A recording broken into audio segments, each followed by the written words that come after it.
Okay. Sir, Yes. please sign. Okay.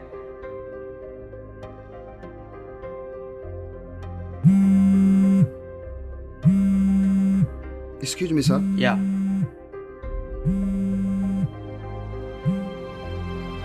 हाँ करे जा बोला। ए जी रउआ दुर्गा पूजा में घरे ना आईम, बड़ा धूमधाम से मेला लगल बा। आवे के तो हमरो बड़ा मन करत ताटे। अच्छा रुका, सर से बात करके बतावा तनी।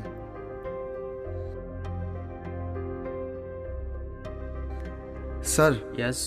मुझे छुट्टी चाहिए, दुर्गा पूजा में घर जाना है।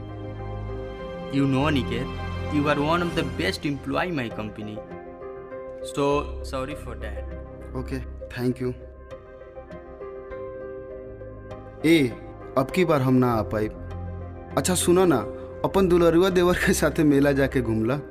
ठीक बाजी, रउआ अपना काम पे पूरा ध्यान दी, हम मेला देवर जी संगे घूम ले।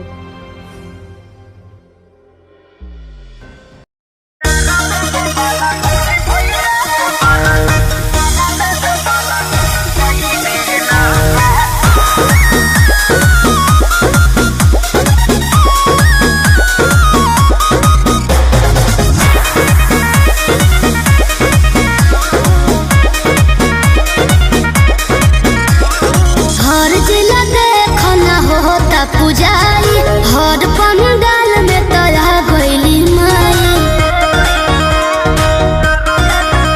अरे हर जिला देखो ना होता पूजाई, हर पंडाल में तया गईली माई। तो बोल देवना तू हमके घुमोई देना, घुमोई देना। अच्छा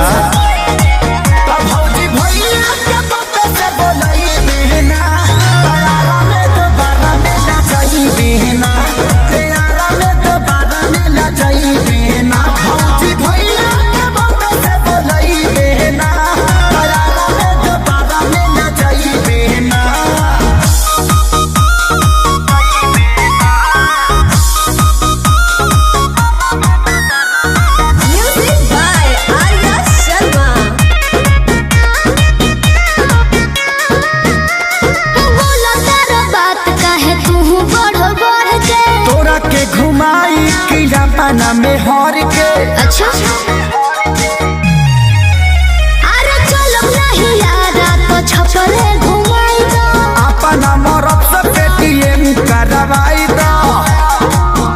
अपना आदत से बाज तू होई बहना, होई बहना।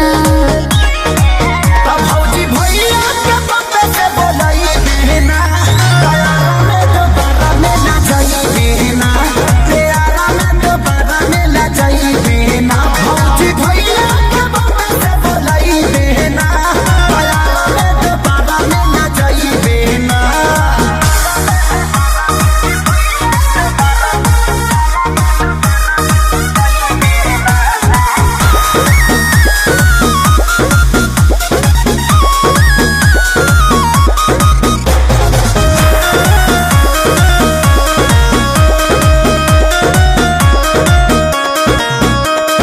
बक्सर बलिया के मूर्ति के सोर हो, सासाराम में मेला लागल बा बेजोड़ हो।